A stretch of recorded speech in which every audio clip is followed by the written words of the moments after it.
ভাইরে মাটি তৈরি জোরসোরে শুরু হয়ে গেছে, জোরসোর করে শুরু হয়ে গেছে। আজকে মাটি তৈরিতে আরও কি ব্যবহার করি তার ভিডিও আপনাদের সাথে শেয়ার করব।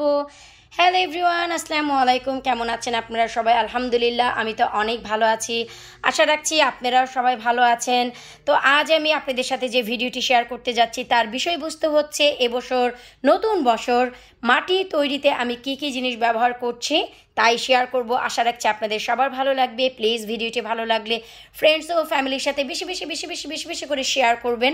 আপুকে যদি ভালোবাসেন, আপুর ভিডিও দেখে যদি এতটুকু উপকৃত হন, প্লিজ সবার সাথে ভিডিওটি এই জন্য শেয়ার করবেন যেন নতুনরা সবাই কিছু জানার এবং শেখার সুযোগ পায়।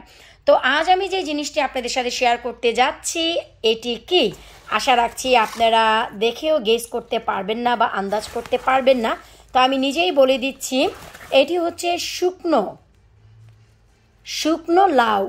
জি হ্যাঁ, 2020-এ আমার গার্ডেনে লাউ হয়েছিল যে গাছে, একটি লাউ বতি করে আমি ঘরে রেখে দিয়েছিলাম বীজ বানানোর জন্য। ঠিক 3 বছর পর 2023-এ, গত বছরে কিন্তু আপনাদের কাছে সাথে নিয়েই আমি সেই লাউ থেকে বীজ বের করেছিলাম 279টি। নিশ্চয়ই আমার চ্যানেলে যারা ভিডিও রেগুলার দেখেন তারা সবাই জানেন। তো ওই যে আমি বীজ বের করেছিলাম 2020-এর লাউ থেকে 2023-এ বীজ বের করার পর ভিতরে যে লাউগুলো ছিল একেবারেই শুকিয়ে গিয়েছিল। সেই যে শুকনো লাউগুলো আমি এইগুলো ব্যবহার করব। এখন আপনারা সবাই জিজ্ঞেস করতে পারেন কেন আমি এগুলো ব্যবহার করব। বেসিক্যালি আমি গোবর ব্যবহার করি এবং দ্বিতীয়ত ডিমের খোসা, যার ভিডিও অলরেডি আমি আপনাদের সাথে শেয়ার করেছি। তৃতীয়ত আমি মাস্টার্ড কেক ব্যবহার করি, এবছরও করব। তো মাস্টার্ড কেকের পরিবর্তে আমি এবার এটি ব্যবহার করব। এখন আপনারা প্রশ্ন করবেন যে মাস্টার্ড কেক কি? মাস্টার্ড কেক আর কিছুই না রে ভাই, আমাদের দেশে যে সরিষার খোল ভুসি পাওয়া যায় যা আমরা গরু ছাগলকে খাওয়াই, সেটি হয়ে গেছে ইংলিশে মাস্টার্ড কেক, যেটি আমাদের গাছের জন্য কতটা উপকারী বলেও শেষ করা যাবে না। তো মাস্টার্ড কেক আর লাউয়ের ভিতরের এই অংশটি, লাউটি সেম কাজ করবে, এক বিন্দুও কম না।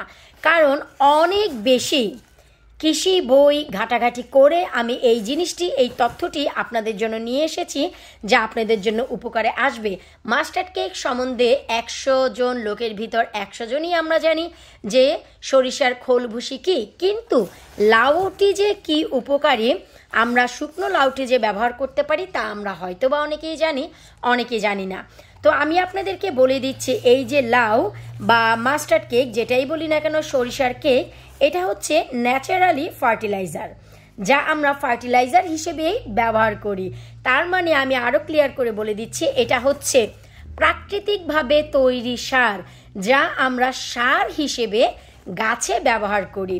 তো আপনাদেরকে এই জিনিসটি মনে রাখতে হবে, ফুল থেকে শুরু করে ভেজিটেবল থেকে শুরু করে সমস্ত শাকসবজির গাছে আপনারা এটি ব্যবহার করতে পারবেন মাটি তৈরির ক্ষেত্রে।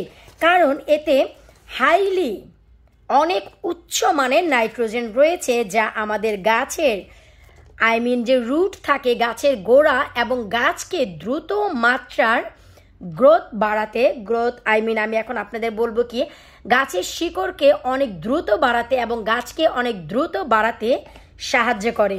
তাই আপনাদের এই জিনিসটি ব্যবহার করতে হবে মাটি তৈরির ক্ষেত্রে।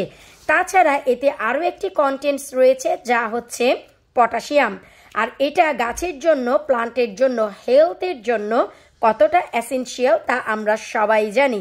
আর এই যে জিনিসটি, এটি আপনারা পাউডার করে মাটিতে ব্যবহার করতে পারবেন। খুবই খুবই খুবই খুবই খুবই ভালো একটি জিনিস এটি। আমি আমার মাটি তৈরিতে এই জিনিসটি ব্যবহার করব, তাই ভাবলাম আপনাদের সবার সাথে আমি জিনিসটি শেয়ার করি, হয়তোবা আপনাদের উপকারে আসবে। যাদের কাছে শুকনো লাউ নেই, কোনো সমস্যা নেই, আপনারা ইভে বা আমাজনে যদি সার্চ করেন মাস্টার্ড কেক, সেখানে পেয়ে যাবেন। তবে দাম একটু বেশি পড়লেও গাছের জন্য কতটা উপকারী তা তো আমি আপনাদের ডিটেলসে বলেই দিলাম। চেষ্টা করছি এবছর মাটিতে কি কি ব্যবহার করছি একেবারে সামারের শুরুতেই আপনাদের সাথে শেয়ার করতে, এতে করে মিডল সামারে যেন আপনারা আমাকে প্রশ্ন না করেন যে আপু আপনার গার্ডেনের এত সফলতা, মাটি আপনি কিভাবে তৈরি করেছেন। তাই আমি চেষ্টা করছি অবশ্যই আপনাদের প্রশ্ন যখন আসবে তখনও আমি উত্তর দেব, এবং আমি একেবারে আর্লি শুরুতে কিভাবে মাটি তৈরি করছি তা আপনাদের সাথে শেয়ার করছি। যেহেতু আমি নিজেও মাটি তৈরি করছি বা করব, তাই আপনাদের সাথে এই ভিডিওটি শেয়ার করতে যাচ্ছি। বিদায় নিচ্ছি আজকের মতো।